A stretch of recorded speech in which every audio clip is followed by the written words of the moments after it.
संसद टीवी पर।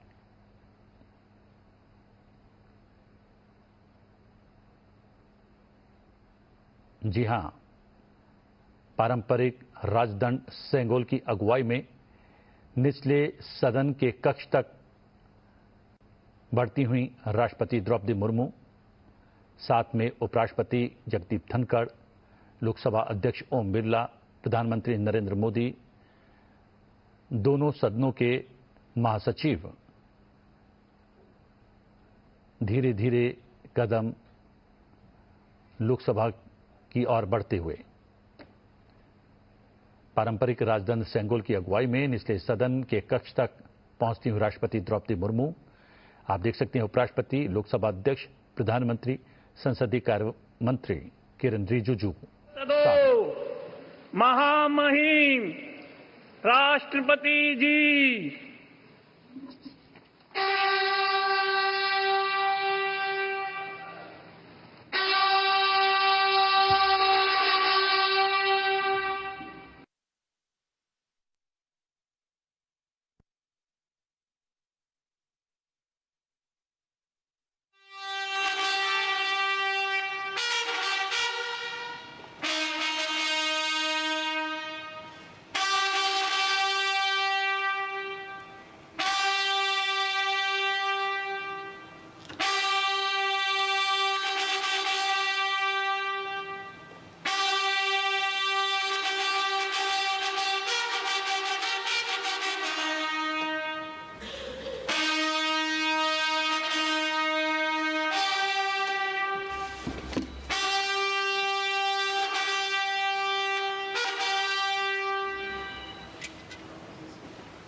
माननीय सदस्यगण, मैं 18वें लोकसभा के सभी नवनिर्वाचित सदस्यों को बहुत बहुत बधाई और शुभकामनाएं देती हूँ।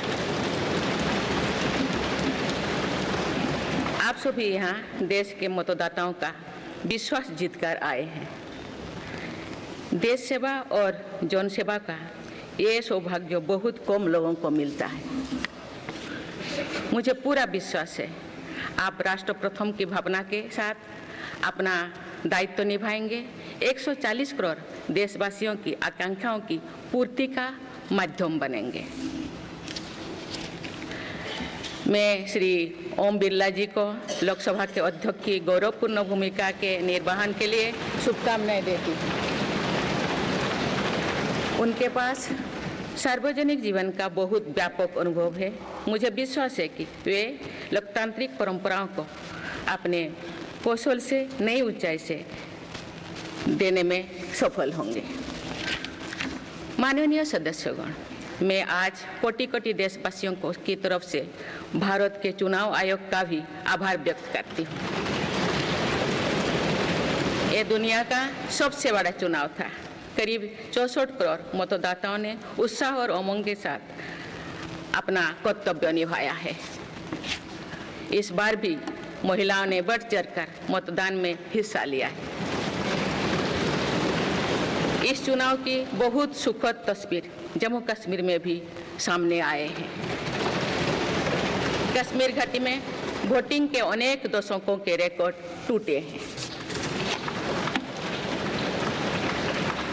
बीते 4 दशकों में कश्मीर में हमने बंद और हड़ताल के बीच कम मतदान का दौर ही देखा था। भारत के दुश्मन इसको वैश्विक मंचों पर जम्मू कश्मीर की राय के रूप में दुष्प्रचारित करते रहे, लेकिन इस बार कश्मीर घाटी ने देश और दुनिया में ऐसे हार ताकत को करारा जवाब दिया है। पहली बार इस लोकसभा चुनाव में घर पर जाकर भी मतदान कराया गया है। मैं लोकसभा चुनाव से जुड़ी हर कर्मी को सराहना करती हूं और अभिनंदन करती हूं। माननीय सदस्यगण, 2024 के लोकसभा चुनाव की चर्चा आज पूरी दुनिया में हो रही है। दुनिया देख रही है कि भारत के लोगों में लगातार तीसरी बार स्थिर और स्पष्ट बहुमत की सरकार बनाई है।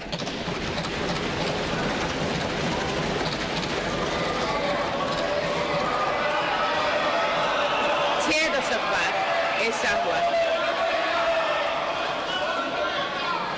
दशक बाद ऐसा हुआ है। ऐसा समय में जो भारत के लोगों की आकांक्षाएं सर्वोच्च स्तर पर है, लोगों ने मेरी सरकार पर लगातार तीसरी बार भरोसा जताया है।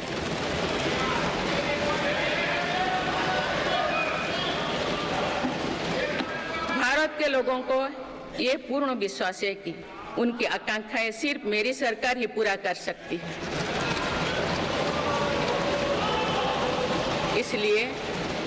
इसलिए 2024 का ये चुनाव नीति, नियत, निष्ठा और निर्णयों पर विश्वास का चुनाव रहा है।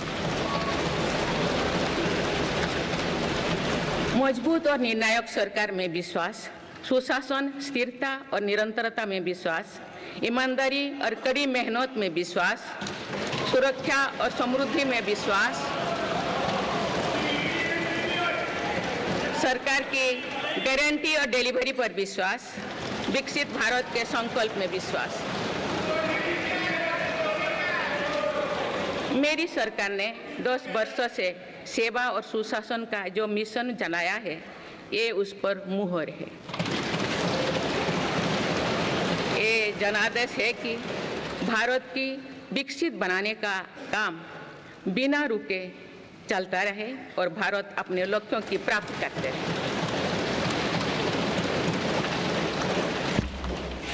माननीय सदस्यगण, 18वीं लोकसभा कई मायनों में एक ऐतिहासिक लोकसभा है। ये लोकसभा अमृतकाल के शुरुआती वर्षों में गठित हुई है। ये लोकसभा देश के संविधान को अपनाने के 75वें वर्षों की भी साक्षी बनेगी।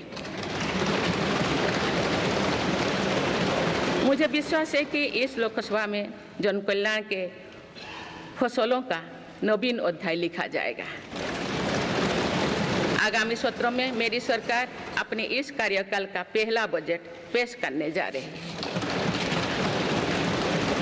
ये बजट सरकार की दूरगामी नीतियों और फ्यूचरिस्टिक विजन का एक प्रभावी दस्तावेज होगा। इस बजट में बड़े आर्थिक और सामाजिक निर्णयों के साथ ही अनेक ऐतिहासिक कदम भी देखने को मिलेंगे। भारत के तेज विकास की जन आकांक्षाओं का पूरा करने के लिए रिफॉर्म्स की गति अब और तेज की जाएगी। मेरी सरकार का मत है कि दुनिया भर में निवेशकों को आकर्षित करने के लिए राज्यों में स्वस्थ स्पर्धा हो। यही कॉम्पिटिटिव कोऑपरेटिव फेडरलिज्म की सच्ची स्पिरिट है। राज्यों के विकास से देश का विकास, इसी भावना के साथ हम आगे बढ़ते रहेंगे। माननीय सदस्यगण, रिफॉर्म, परफॉर्म और ट्रांसफॉर्म के संकल्प ने आज भारत को दुनिया की सबसे तेजी से बढ़ने वाली मेरी सरकार के नए कार्यकाल के शुरुआत दिनों से ही किसानों को 20,000 करोड़ रुपया से अधिक की राशि ट्रांसफर की जा चुकी है। सरकार ने खरीफ फसलों के लिए एमएसपी में भी रिकॉर्ड वृद्धि की है। माननीय सदस्यगण, आज का भारत अपनी वर्तमान जरूरतों को ध्यान में रखते हुए अपनी कृषि व्यवस्था में बदलाव कर रहा है। हम ज़्यादा से ज़्यादा आत्मनिर्भर हो और ज़्यादा से ज़्यादा निर्यात से किसानों की आमदनी बढ़े, इस सोच के साथ नीतियाँ बनाई गई है, निर्णय लिए गए हैं। जैसे भारत दलहन और तिलहन में दूसरे देशों पर निर्भरता कम करने के लिए देश के किसानों को हर संभव मदद दे रहे हैं। ग्लोबल मार्केट में किस तरह के फूड प्रोडक्ट की डिमांड ज़्यादा है, इसके आधार पर नई रणनीति बनाई जा रही है। आजकल ऑर्गेनिक उत्पादों को लेकर दुनिया में डिमांड तेजी से बढ़ रही है। भारत के किसानों के पास इस डिमांड को पूरा करने के पूरा भरपूर क्षमता है। इसलिए सरकार प्राकृतिक खेती और इससे जुड़ी उत्पादों की सप्लाई चेन को सशक्त कर रही है। ऐसे प्रयासों से किसानों का खेती पर होने वाला खर्च भी कम होगा और उनकी आय भी और बढ़ेगी। माननीय सदस्यगण, आज का भारत दुनिया की चुनौतियां बढ़ाने के लिए नहीं बल्कि दुनिया को समाधान देने के लिए माना जाता है। विश्व बंधु के तौर पर भारत ने अनेक वैश्विक समस्याओं के समाधान को लेकर पहल की है। जलवायु परिवर्तन से लेकर खाद्य सुरक्षा तक, पोषण से लेकर सस्टेनेबल एग्रीकल्चर तक हम अनेक समाधान दे रही है। हमारे मोटे अनाज श्रीअन्न की पहुंच सुपर फूड के तौर पर दुनिया के कोने कोने में हो, इसके लिए भी अभियान चल रहा है। भारत की पहल पर पूरी दुनिया ने वर्ष 2023 में इंटरनेशनल मिलेट्स ईयर मनाया है। आपने देखा है, हाल ही में पूरी दुनिया ने अंतर्राष्ट्रीय योग दिवस भी मनाया है। भारत की इस महान परंपरा की प्रतिष्ठा विश्व में लगातार बढ़ रही है। योग और आयुष को बढ़ावा देकर भारत एक स्वस्थ विश्व के निर्माण में मदद कर रही है। मेरी सरकार ने रिन्यूएबल एनर्जी की क्षमता भी कई गुना बढ़ाई है। हम जलवायु से जुड़े लक्ष्यों को निर्धारित समय से पहले प्राप्त करने की दिशा दिखा रहा है। नेट जीरो के लिए आज भारत के प्रयास कई दूसरे देशों को प्रेरित कर रहे हैं। इंटरनेशनल सोलर अलायंस जैसे पहल पर आज रिकॉर्ड संख्या में दुनिया के देश हमारे साथ जुड़े हैं। माननीय सदस्यगण, आने वाला समय ग्रीन एरा यानी हरित युग का है। मेरी सरकार इसके लिए भी हर जरूरी कदम उठा रही है। हम हरित उद्योगों पर निवेश बढ़ा रहे हैं, जिससे ग्रीन जॉब्स भी बढ़े हैं। ग्रीन एनर्जी हो या फिर ग्रीन मोबिलिटी, हर मोर्चे पर हम बड़े लक्ष्यों के साथ काम कर रहे हैं। मेरी सरकार अपने शहरों को दुनिया के बेहतरीन लिविंग स्पेस बनाने के लिए भी प्रतिबद्ध है। प्रदूषण से मुक्त, साफ सुथरे और सुविधा युक्त शहरों में रहना भारत के नागरिकों का हक है। विशेष रूप से छोटी शहरें और कस्बे में बीते 10 वर्षों से अभूतपूर्व निवेश किया गया है। भारत में आज दुनिया का तीसरे सबसे बड़ा डोमेस्टिक एविएशन मार्केट है।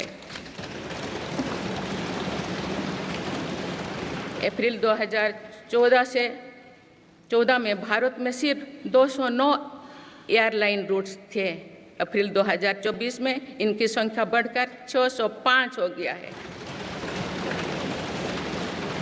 हवाई यात्रा में हो रहे इस विस्तार का सीधा लाभ टियर 2, टियर 3 शहरों को हो रहा है। 10 वर्षों में देश के 21 शहरों तक मेट्रो सुविधाएं पहुंची है।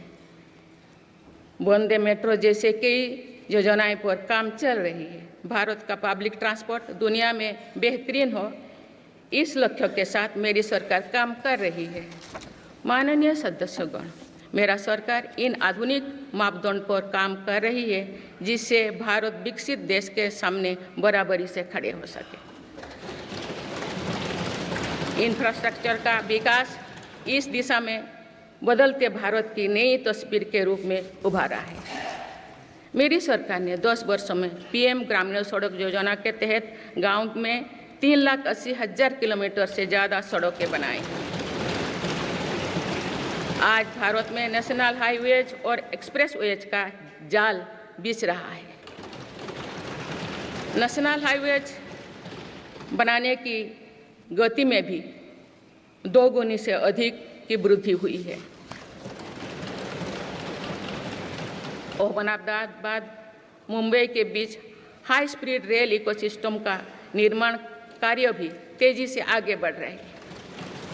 मेरी सरकार ने उत्तर, दक्षिण और पूर्वी भारत के बुलेट ट्रेन कॉरिडोर्स के लिए फिजिबिलिटी स्टडीज शुरू करने का फैसला किया है। देश में अंतर्देशीय जल मार्गों के विकास पर इतने व्यापक रूप से काम शुरू हुआ है। इसका बड़ा लाभ नॉर्थ ईस्ट को होगा। मेरी सरकार ने नॉर्थ ईस्ट के विकास के लिए 10 वर्षों में आवंटन में 4 गुना से अधिक की वृद्धि की है। सरकार इस क्षेत्र को एक्ट ईस्ट पॉलिसी के तहत स्ट्रेटेजिक गेटवेज बनाने के लिए काम कर रही है। नॉर्थ ईस्ट में हर तरह की कनेक्टिविटी का बढ़ाया जा रहा है। शिक्षा, स्वास्थ्य, पर्यटन, रोजगार, हर क्षेत्र में विकास कार्यों को आगे बढ़ाया जा रहा है। असम में 27,000 करोड़ रुपया की लागत से सेमीकंडक्टर प्लांट बनाया जा रहा है। यानी north east made in India chips को भी सेंटर होने वाला है। मेरी सरकार नॉर्थ ईस्ट में स्थायी शांति के लिए निरंतर काम कर रही है। पिछले इस 10 वर्षों में अनेक पुराने विवादों को हल किया गया, अनेक अहम समझौते हुई है।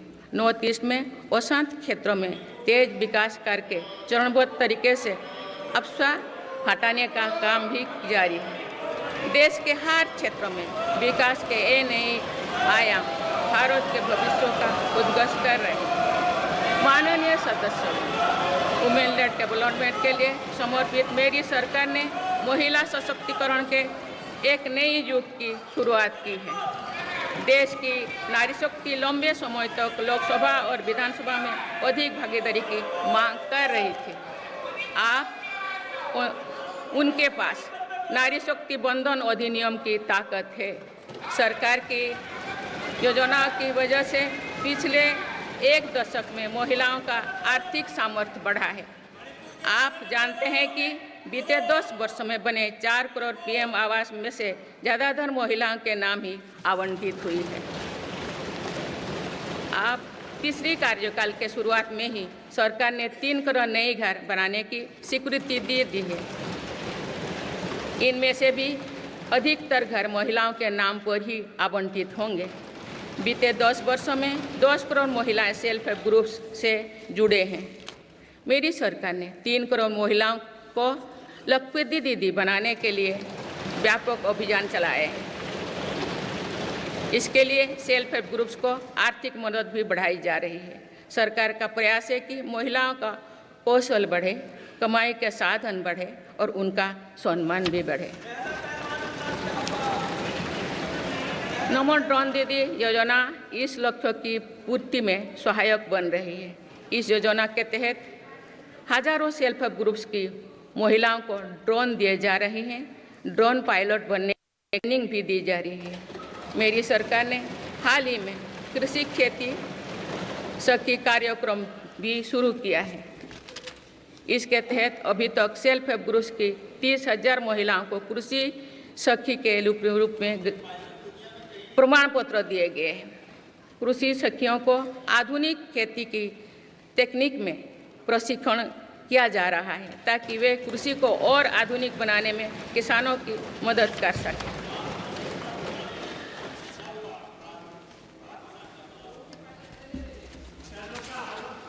माननीय सदस्यगण,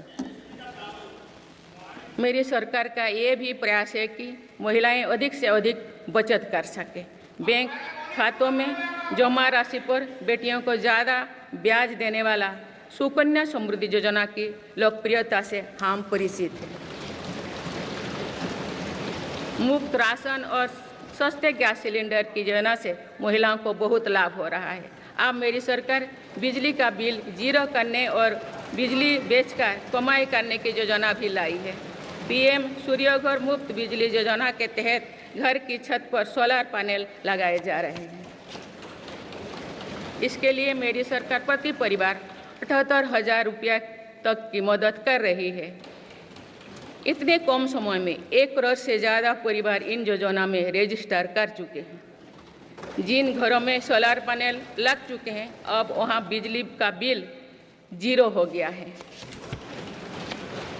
माननीय सदस्यगण, विकसित भारत का निर्माण तो भी संभव है जब देश के गरीब, युवा, नारी शक्ति और किसान सशक्त होंगे। इसलिए मेरी सरकार की योजनाओं में सर्वोच्च प्राथमिकता इन्हीं 4 स्तंभों को दी जा रही है। हमारी कोशिश इन तो हर सरकारी योजना का लाभ पहुंचाने की है और यही सैचुरेशन को की अप्रोच भी है। जो भारत इस इच्छा शक्ति के साथ काम कर रही है कि सरकारी योजना से एक भी व्यक्ति छूटे नहीं, तो इसका लाभ सभी को होता है। सरकार की योजनाओं एवं सैचुरेशन अप्रोच के कारण ही 10 वर्षों में 25 करोड़ भारतीय गरीबी से बाहर निकले हैं। इसमें अनुसूचित जाति, अनुसूचित जनजाति, पिछले वर्ग, हर समाज, हर क्षेत्र के परिवार है।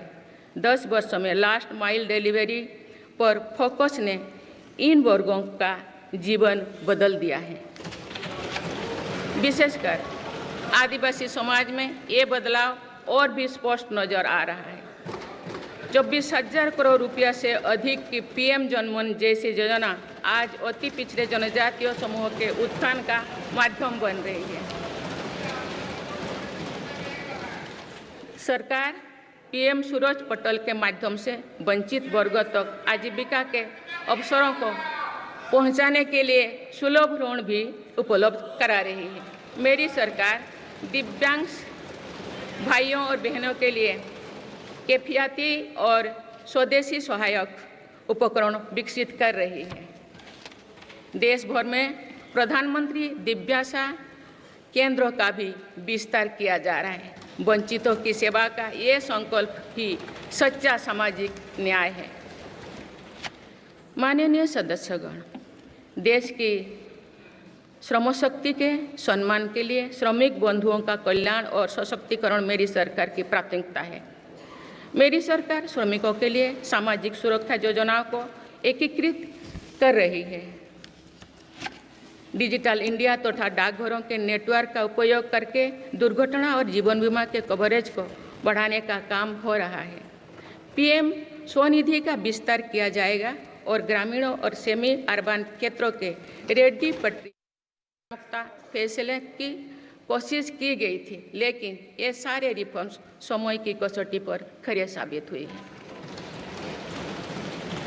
2 साल पहले भारत के बैंकिंग सेक्टर को डूबने से बचाने के लिए सरकार ने बैंकिंग रिफॉर्म्स किए, आईबीसी जैसी कानून बनाए।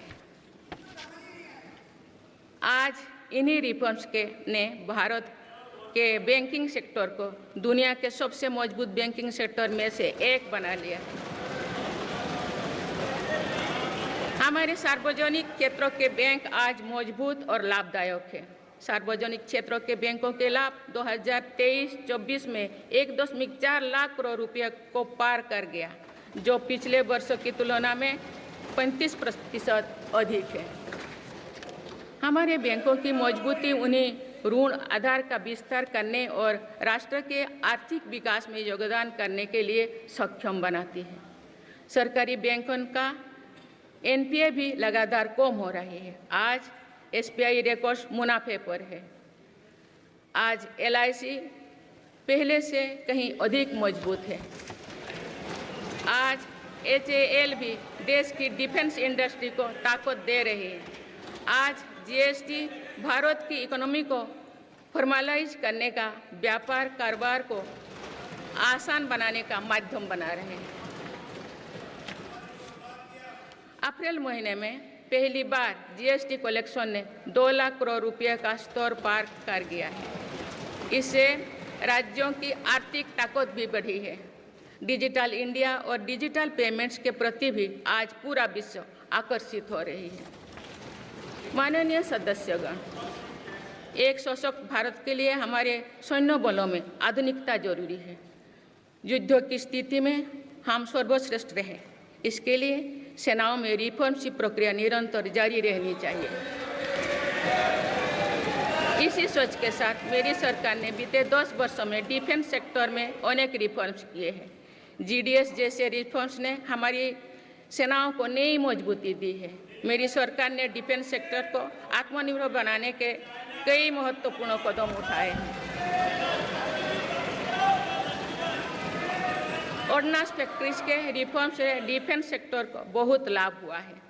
40 से अधिक ऑर्डिनेंस फैक्ट्रीज को 7 निगमों में संगठित करने से उनकी क्षमता और दक्षता दोनों बढ़ी है। ऐसे ही रिफॉर्म्स के कारण भारत आज 1 लाख करोड़ रुपये से अधिक की डिफेंस मैन्युफैक्चरिंग कर रहा है। पिछले एक दशक में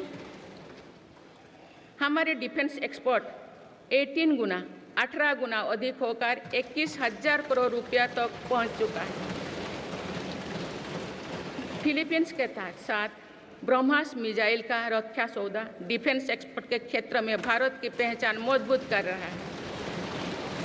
सरकार ने युवाओं और उनके स्टार्टअप्स को बढ़ावा देकर आत्मनिर्भर डिफेंस सेक्टर की मजबूत नींव तैयार की है। मेरी सरकार उत्तर प्रदेश और तमिलनाडु में 2 डिफेंस कॉरिडोर्स भी विकसित कर रही है। हम सभी के लिए एक खुशी की बात है कि पिछले वर्ष हमारी सैन्य जरूरतों की लगभग 70% खरीद भारतीय उद्योगों से ही की गई है।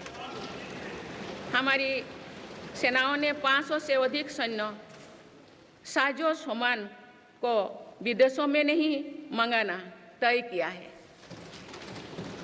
ये सभी हथियार और उपकरण अब सिर्फ भारतीय कंपनियों से ही खरीद की जाएगी। मेरी सरकार ने सैनिकों के हितों को भी हमेशा प्राथमिकता दी है।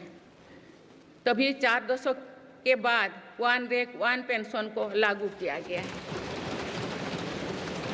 इसके तहत अब तक 1,20,000 करोड़ रुपया दिए जा चुके हैं। शहीद सैनिकों के सम्मान के लिए सरकार ने कर्तव्य पथ के एक छोर पर नेशनल वॉर मेमोरियल की स्थापना भी की है।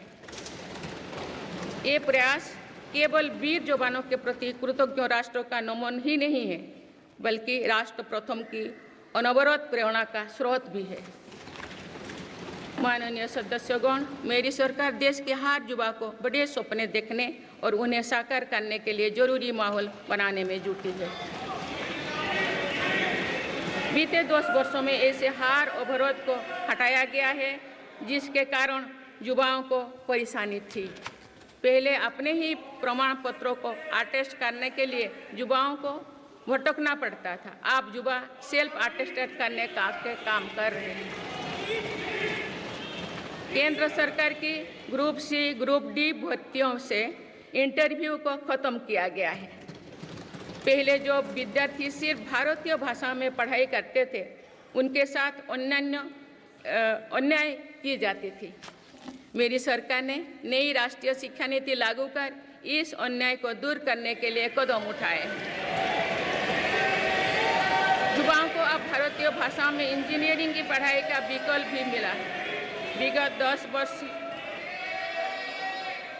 में देश में 7 नई IIT, 16 IIIT, 7 IIM, 15 नए एम्स, 315 मेडिकल कॉलेज और 390 विश्वविद्यालय स्थापित किया गया है। मेरी सरकार इन संस्थानों को और मजबूत बनाकर आवश्यकता के अनुसार इनकी संस्था को भी बढ़ाएंगे। सरकार एक डिजिटल विश्वविद्यालय बनाने की दिशा में भी काम कर रही है। अटल टिंकरिंग लैब्स, स्टार्टअप इंडिया और स्टैंडअप इंडिया जैसे अभियान हमारे युवाओं का सामर्थ्य बढ़ा रहे हैं। इन्हीं प्रयासों से आज भारत दुनिया का तीसरा सबसे बड़ा स्टार्टअप इकोसिस्टम बन चुका है। माननीय सदस्यगण, सरकार का ये निरंतर प्रयास है कि देश के युवाओं को अपनी प्रतिभा दिखाने का उचित अवसर मिले। सरकारी भर्ती हो या फिर परीक्षाएं, सुनिए, परीक्षाएं किसी भी कारण से इनमें रुकावट आए, ये उचित नहीं है। इनमें शुचिता और पारदर्शिता बहुत जरूरी है। हाल ही में कुछ परीक्षाओं में हुई पेपर लीक की घटनाओं की निष्पक्ष जांच और दोषियों को कड़ी से कड़ी सजा दिलवाने के लिए मेरी सरकार प्रतिबद्ध है। हमारे इससे पहले भी हमने देखा है कि कई राज्यों में पेपर लीक की घटनाएं होती रही है। इस पर दलीय राजनीति से ऊपर उठकर देशव्यापी ठोस उपाय करने की जरूरत है। संसद ने भी परीक्षा में होने वाली गड़बड़ियों के विरुद्ध एक सख्त कानून बनाया है। मेरी सरकार परीक्षाओं से जुड़ी संस्थाओं, उनके कामकाज के तरीके, परीक्षा प्रक्रिया सभी में बड़ी सुधार करने की दिशा में काम कर रही है। माननीय सदस्यगण, मेरी सरकार ने युवाओं की राष्ट्र निर्माण में भागीदारी और बढ़ाने के लिए मेरा युवा भारत माय भारत अभियान की शुरुआत भी की है। इसमें अब तक 1.5 करोड़ से अधिक युवाओं का पंजीकरण हो चुका है। इस पहल से युवाओं में नेतृत्व कौशल और सेवा भावना का बीजारोपण होगा। आज हमारे युवाओं को खेलों में भी आगे बढ़ने के नए अवसर मिल रहे हैं। मेरी सरकार के प्रभावी प्रयासों का परिणाम है कि भारत के युवा खिलाड़ी वैश्विक मंचों पर रिकॉर्ड संख्या में मेडल्स जीत रहे हैं।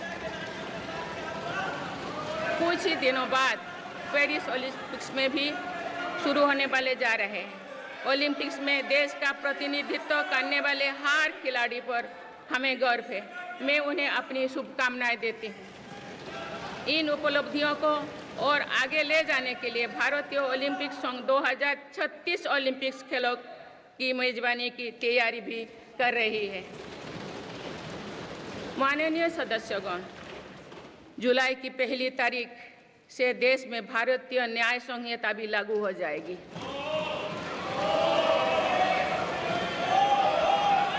अंग्रेजी राज में गुलामों को दौड़ देने की मानसिकता थी।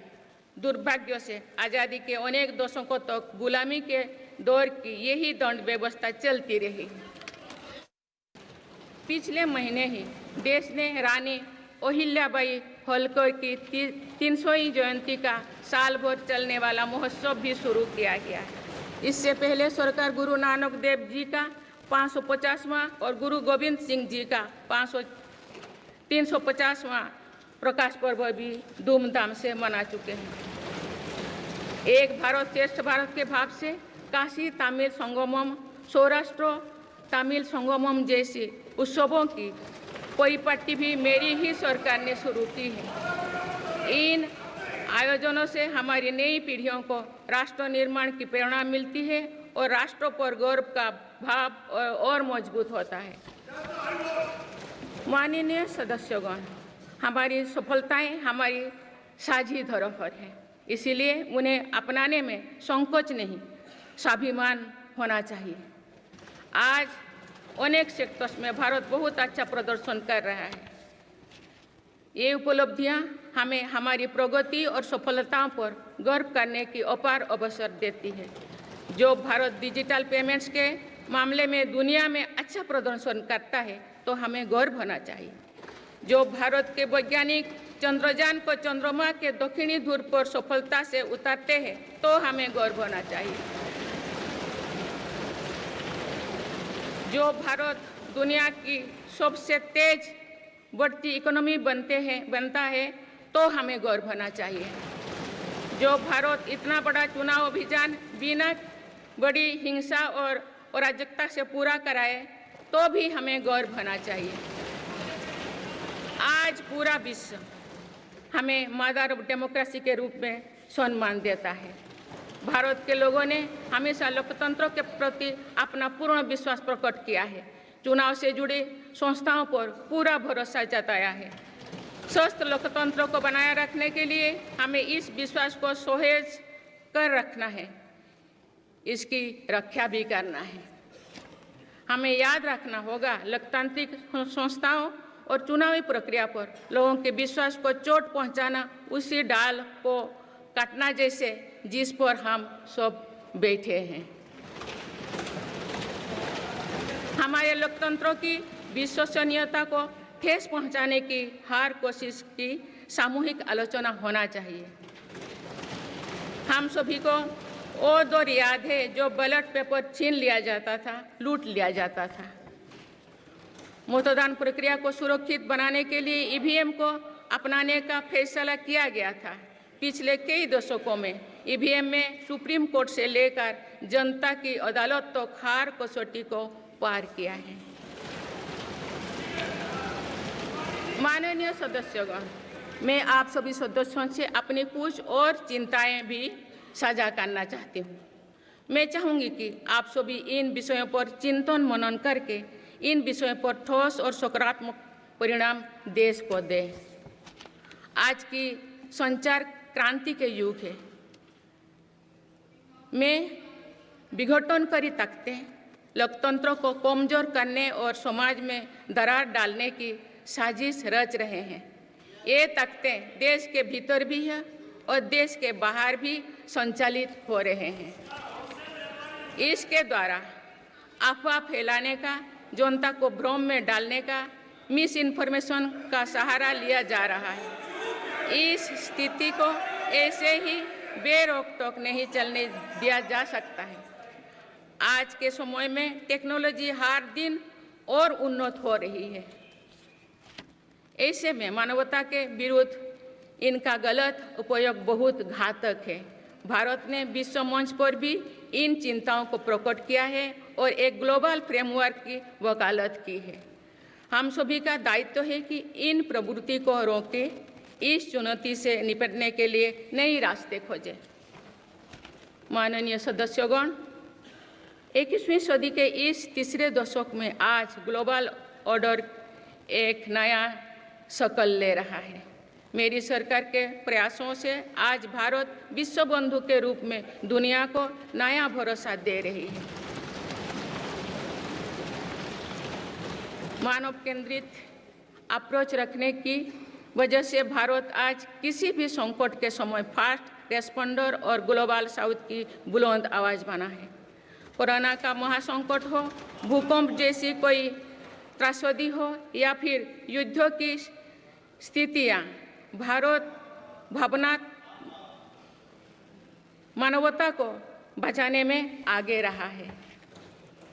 भारत को देखने का विश्व का नजरिया कैसे बदला है, ये इटाली में हुई G7 समिट में भी हम सभी ने अनुभव किया है। भारत ने अपनी G20 अध्यक्षता के दौरान भी विश्व को अनेक मुद्दों पर एकजुट किया है। भारत की अध्यक्षता के दौरान ही अफ्रीकन यूनियन को G20 का स्थायी सदस्य बनाया गया है।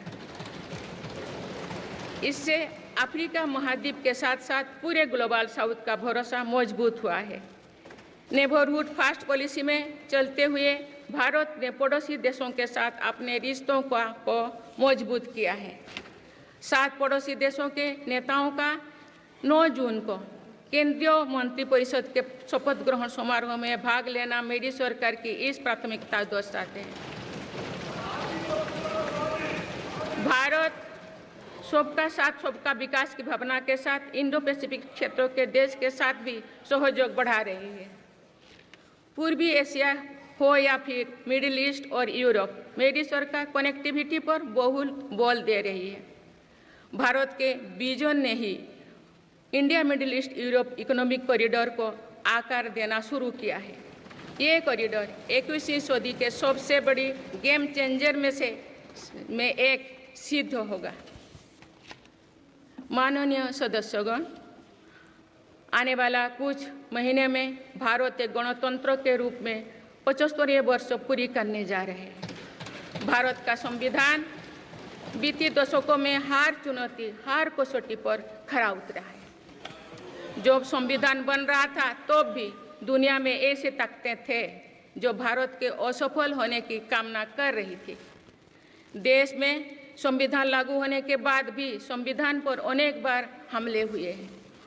आज 27 जून है। 25 जून 1975 को लागू हुआ आपातकाल संविधान पर सीधे हमले का सबसे बड़ा और काला अध्याय था।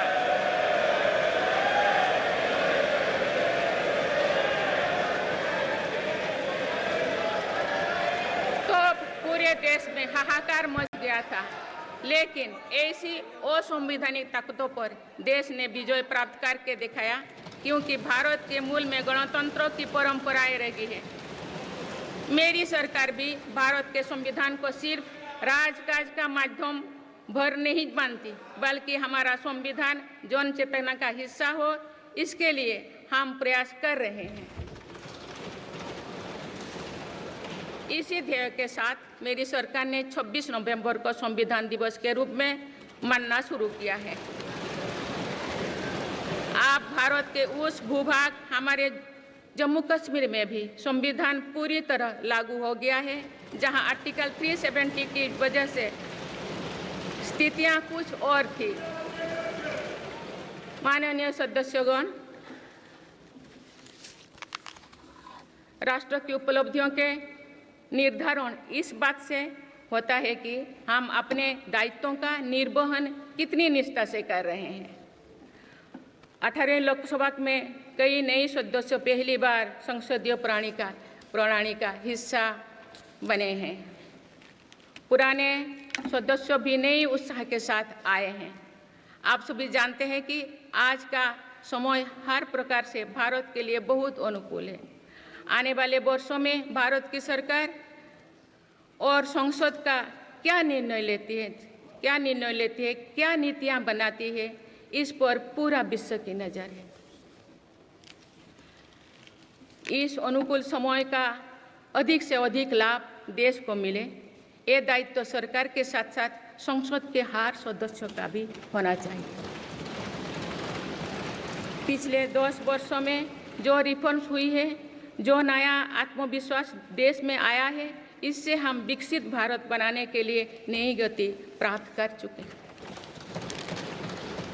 हम सभी को ये हमेशा ध्यान रखना है कि विकसित भारत का निर्माण देश के हर नागरिक की आकांक्षा है, संकल्प भी है। इस संकल्प की सिद्धि में अवरोध पैदा ना हो, ये हम सभी का दायित्व है भी, कर्तव्य भी है। नीतियों का विरोध और संसदीय कामकाज का विरोध दो भिन्न बातें हैं। जब संसद सुचारू रूप से चलती है, जब यहाँ स्वस्थ चर्चा परिचर्चा होती है, जब दूरगामी निर्णय होते हैं, तो लोगों का विश्वास सिर्फ सरकार ही नहीं, पूरी व्यवस्था पर बनता है। इसीलिए मुझे भरोसा है कि संसद के पल पल का सदुपयोग होगा, जनहित को प्राथमिकता मिलेगा। माननीय सदस्यगण, हमारे वेदों में हमारे ऋषियों ने हमें कुछ नीति वाणी दिए हैं, जैसे कि समान मंत्र हो समिति ही समानी की प्रेरणा दी है, अर्थात हम एक समान विचार और लक्ष्य लेकर एक साथ काम करें। यही इस संसद की मूल भावना है। इसलिए जब भारत तीसरी नंबर की इकोनॉमी बनेगा, तो देश की इस सफलता में आपकी भी सहभागिता होगी। हम जब 2027 में आज़ादी की शताब्दी का उत्सव विकसित भारत के रूप में मनाएंगे, तो इस पीढ़ी को भी श्रेय मिलेगा।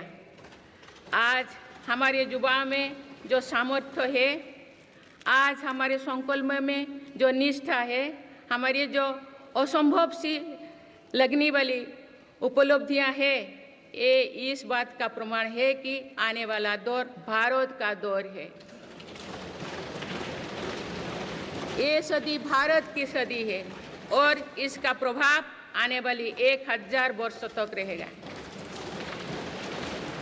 आइए हम सब मिलकर पूर्ण कर्तव्यनिष्ठा के साथ राष्ट्रीय संकल्पों की सिद्धि में जुट जाएं, विकसित भारत बनाएं। आप सभी को मेरा बहुत बहुत बहुत शुभकामनाएं। धन्यवाद। जय हिंद, जय भारत।